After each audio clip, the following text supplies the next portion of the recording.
Parfait, merci beaucoup. Prochaine slide. Merci beaucoup. Oui, donc déjà, grand merci. Grand merci pour cette opportunité, Emmanuel. On est ravis d'être ici parmi vous. Alors, dans la continuité de ce qu'a dit Blanca, toujours dans le même rapport que CMI a piloté avec FEMIS, nous évoquons le secteur du numérique. Donc, le secteur du numérique était un des secteurs que nous avions identifié comme prioritaire dans la Covid, dans le rapport que nous avons produit avec la Banque mondiale, parce que nous avions vu qu'il y avait toute une série de potentiels, de bénéfices, que ce soit concernant l'amélioration du e-government, pour le e-trade, mais aussi pour la santé, justement. Donc, nous avons mis l'accent sur la santé, faire le lien, le nexus entre digital et santé, parce que l'épidémie du Covid peut être un catalyseur pour le développement du numérique dans la région, et notamment pour la santé numérique dans la région. Il y a plusieurs bénéfices. Premièrement, on voit que les services numériques peuvent contribuer à contrecarrer les effets négatifs d'un système de soins qui reste quand même fortement centralisé au sud de la Méditerranée. Donc, grâce à la télémédecine, grâce au TIC, il est aujourd'hui possible d'avoir des consultations médicales à distance pour des populations qui vivent dans des régions relativement enclavées, ce qui est le cas dans plusieurs pays méditerranéens. Et donc, ces régions-là qui manquent de professionnels de santé peuvent se trouver maintenant avec un accès aux soins de santé via les outils numériques. Par ailleurs, le numérique peut être un outil préventif et curatif, c'est-à-dire que d'une part, les téléconsultations peuvent réduire les déplacements à l'hôpital, mais par ailleurs, on met en avant le côté prévention de maladies, le côté proactif et non uniquement le traitement, ce qui est très important pour des pays en Méditerranée où l'on voit qu'ils sont très souvent confrontés à un fort taux de maladies non transmissibles, comme par exemple le tabagisme, l'obésité, etc. Et enfin, bien sûr, ça permet un meilleur accès aux données et des gains d'efficacité considérables. Et d'ailleurs, il y a un exemple récent qui est la campagne 100 millions de vies en Égypte, qui avait permis de générer une qualité importante de données médicales à l'aide d'un système numérique local. Prochaine slide. Donc voilà quels sont les bénéfices. Cela dit, malgré le potentiel, il ne faut pas sous-estimer les défis qui sont liés à la transformation numérique en Méditerranée. Et donc, nous vous proposons un petit aperçu. Donc, le graphique que vous voyez décompose l'indice de préparation numérique pour chaque pays méditerranéen et permet d'établir des comparaisons avec le niveau de préparation de l'Afrique subsaharienne, de l'Union européenne, Asie-Pacifique, etc. Et ce qui ressort avant tout, c'est le capital humain. Le capital humain des pays méditerranéens apparaît relativement en arrière, à la traîne par rapport aux autres régions, à l'exception peut-être de la Jordanie. On voit que tous ces pays-là sont en dessous de la moyenne obtenue par les pays de l'Union européenne, par les 27, ainsi que par ceux de l'Asie-Pacifique. Et par ailleurs, il y a un niveau d'investissement public et privé qui semble relativement insuffisant pour développer le numérique dans la région. Donc, cela dit, ce qu'il faut quand même avouer, c'est que depuis le Covid, les progrès de la transformation numérique en plein milieu de pandémie sont de plus en plus rapides, que ce soit dans la région, que ce soit à travers le monde. Donc, il faudrait s'attendre à avoir des changements. Très probablement, si on fait ce classement-là dans un an ou deux, on verra une évolution peut-être positive pour les pays du Sud. Prochaine slide. Alors, toujours concernant les défis, on voit que les utilisations des technologies numériques a été en plein essor pendant la pandémie. Par contre, on a noté de gros problèmes de déploiement des réseaux, donc ça c'est lié à l'infrastructure qui n'est pas suffisante, et des problèmes d'accessibilité financière. Alors, concernant les problèmes d'accessibilité au réseau, ça s'explique en partie par une utilisation très intensive du réseau qui a été notée pendant la journée dans les zones résidentielles, parce qu'ils n'étaient pas préparés pour cela.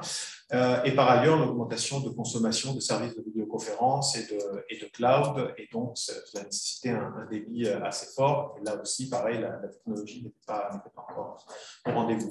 Point important aussi à noter, c'est la sécurité des réseaux, qui n'est pas totalement à niveau dans les pays du sud de la Méditerranée et qui devrait être renforcée dans la stratégie de transformation.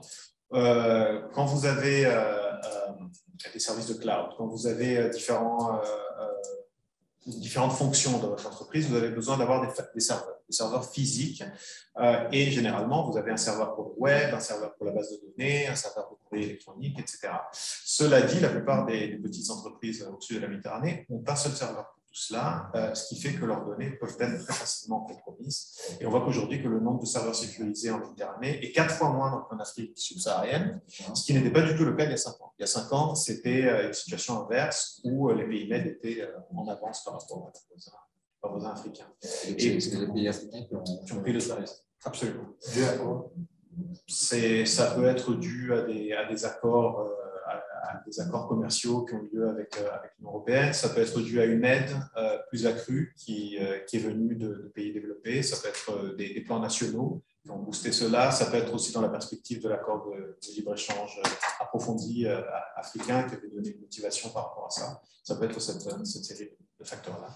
Et il faut le souligner que quand on parle d'inégalité d'accès à la connexion en débit, ça peut en effet engendrer aussi une inégalité d'accès à la santé. C'est vraiment quelque chose de très important à résoudre. Et les front-runners, on peut dire, les pays qui seraient en avant pour rattraper un peu ce gap technologique, seraient probablement la Jordanie et le Liban, qui ont une longueur d'avance parce que leurs populations sont déjà très, très connectées sur Internet. Et bon, il y a aussi d'autres facteurs, on va peut-être écourter, comme la stabilité politique, la bureaucratie, qui sont des obstacles au déploiement du numérique et qu'il faut traiter. Prochaine slide.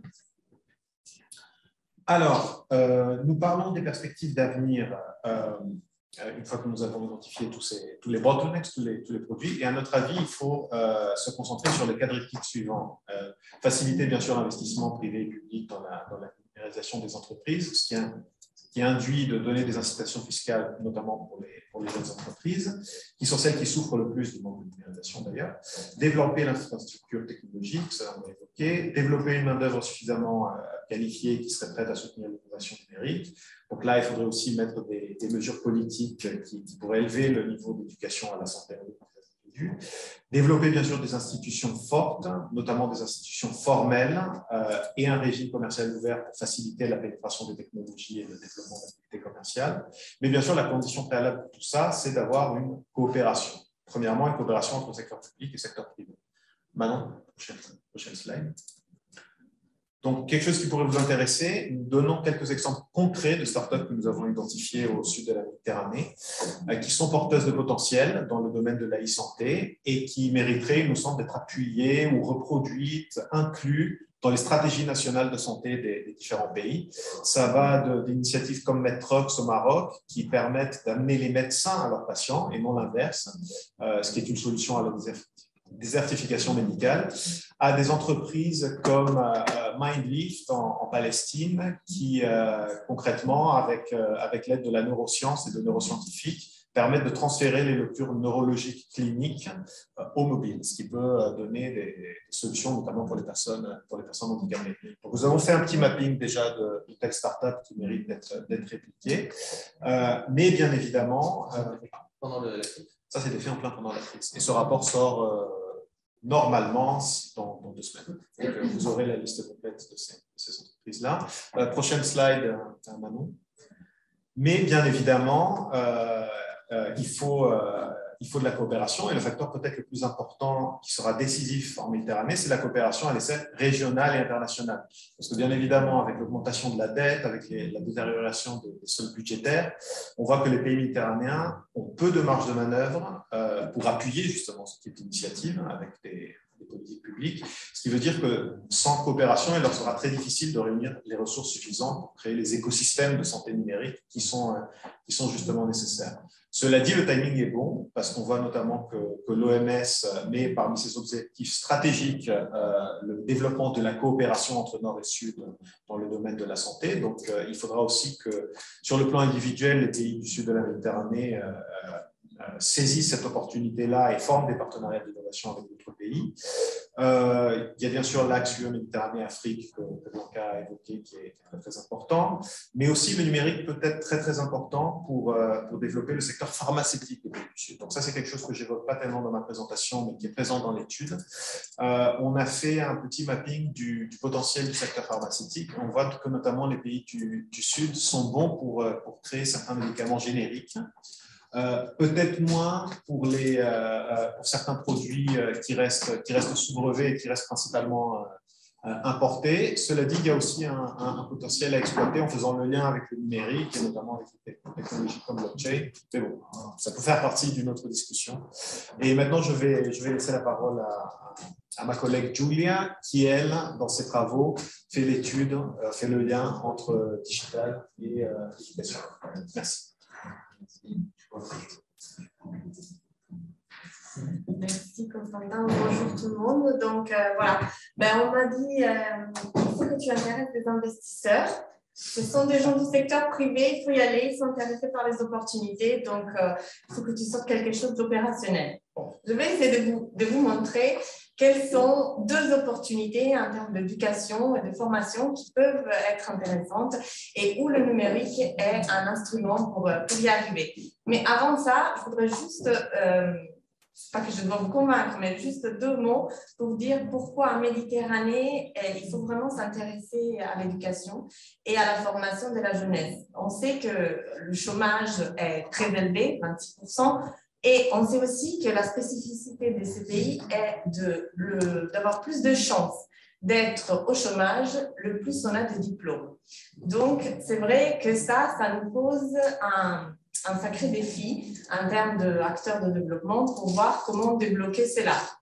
Parce qu'en fait, on reconnaît tous, et je pense que là, il y a bien limité, que la jeunesse est la richesse, l'avenir de cette région et là où va partir la croissance. Donc, il faut absolument établir un lien avec la qualité de l'éducation et évidemment, ça a un lien direct avec l'employabilité de ces jeunes et avec le potentiel de croissance de ces pays.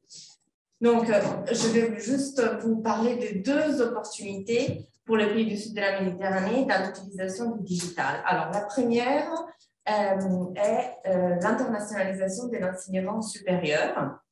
Et ici, avant, je voudrais dire qu'ici, je mets l'accent sur les compétences du XXIe siècle. Qu'est-ce qu'elles sont les compétences du XXIe siècle? Ce sont toutes les compétences qui sont transversales et qui sont nécessaires quoi qu'on fasse.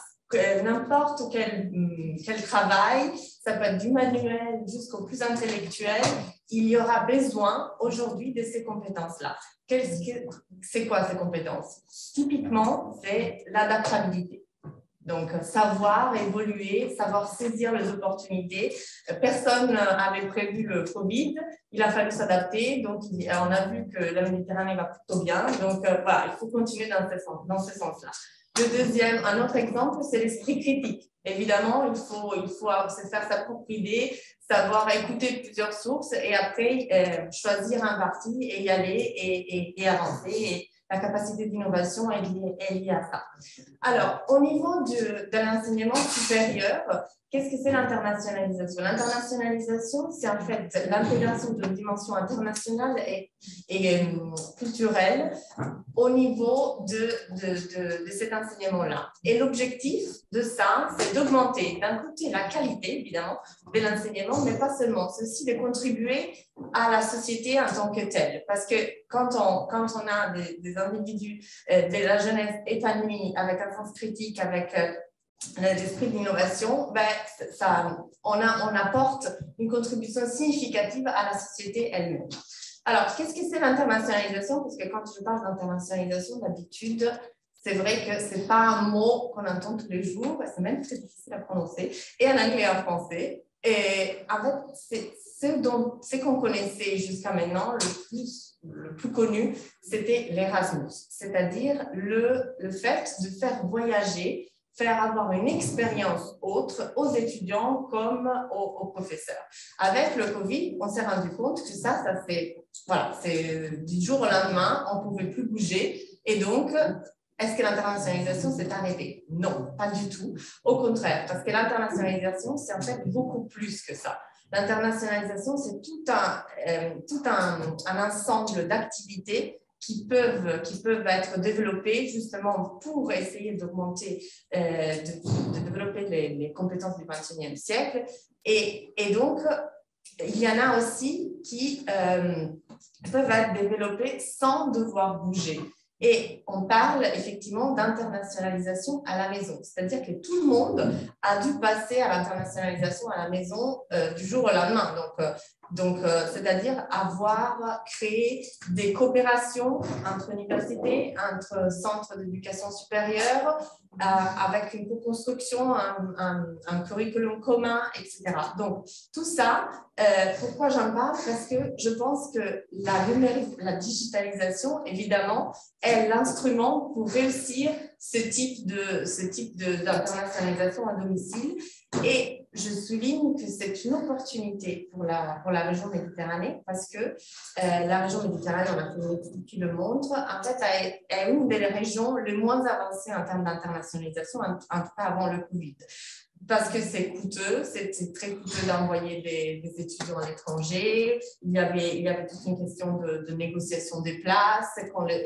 Et donc, c'était extrêmement difficile pour les pays du sud de la Méditerranée de développer autant l'internationalisation. Donc, avec l'internationalisation à domicile, en fait, il y a une opportunité pour ces pays parce que c'est beaucoup plus simple, beaucoup moins coûteux et en plus, beaucoup plus démocratique parce que beaucoup plus d'étudiants peuvent y accéder en restant chez eux et peuvent également bénéficier de ce que l'internationalisation apporte en termes de compétences du XXIe siècle. Donc, prochaine slide, pardon, merci.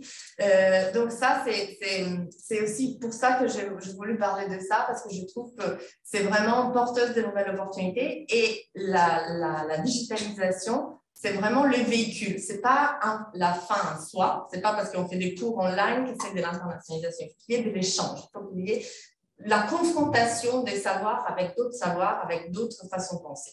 Donc, mais ça apporte beaucoup d'opportunités, un accès élargi. Juste pour vous donner un chiffre, à peu près, ce sont 2% des étudiants de l'enseignement supérieur qui bénéficient des mobilités physiques. Donc, ils font le Erasmus, ils font le R6. Donc, c'est une toute petite partie. Alors que si on va par cette voie-là, la voie virtuelle, on peut évidemment élargir et évidemment, ça contribue aussi à l'employabilité des jeunes, aussi bien que la mobilité physique. Ça, évidemment, la mobilité physique, ce n'est pas une idée de la remplacer, au contraire, mais c'est pour y ajouter. Donc, ça, c'était le premier point. Donc, la première opportunité au niveau de l'enseignement supérieur. La deuxième opportunité, et c'est la prochaine slide, merci, c'est, je voulais simplement vous faire part du fait que pendant la crise du Covid, le Centre pour l'intégration en Méditerranée travaille depuis très longtemps avec un réseau de municipalités du Machrek qui accueillent les réfugiés. Donc, on a 160 municipalités et donc employés de ces municipalités qui sont tous les jours en train de gérer l'urgence et gérer sur leur territoire l'accueil massif de personnes qui viennent notamment de Syrie. Et donc, ils nous ont expliqué qu'eux aussi, avec la Covid, ont du jour au lendemain rencontré énormément de problèmes parce qu'ils se trouvaient à la maison et ils n'étaient pas habitués eux-mêmes en tant qu'employés municipaux à pouvoir délivrer ce pourquoi ils sont payés de la maison. Et notamment parce qu'il leur manquait la connaissance informatique. Alors, du coup, on a écouté leur demande et on a réussi, on en est très fiers au centre. On a un partenariat avec Microsoft qui nous a permis de leur donner gratuitement, et là ils sont en train de le faire, donc il y a 170 municipalités aujourd'hui qui sont une plateforme ouverte par le CNI, où il y a une série de cours qu'ils peuvent prendre pour se familiariser à l'utilisation des outils informatiques en fonction de leurs connaissances. Donc, il y a vraiment le basic, il y a l'intermediate et il y a l'avancé. Et ils peuvent le prendre. Et aussi, on délivre un certificat d'accomplissement conjoint entre le centre et Microsoft à tout cela. La prochaine étape, c'est d'élargir le fait de pouvoir bénéficier de ces cours, non seulement aux municipalités et à leurs employés, mais aux populations elles-mêmes, à travers eux, donc de faire en sorte de faire le lien avec le centre de formation avec lesquels ils travaillent pour que les plus vulnérables, dont notamment évidemment les réfugiés, puissent avoir accès également à ce type de formation. Et Microsoft est déjà partant pour nous aider dans cette deuxième étape du développement du projet. Donc voilà, 2 exemples où la digitalisation est en fait porteuse d'opportunités aussi pour le secteur privé. Merci Julia.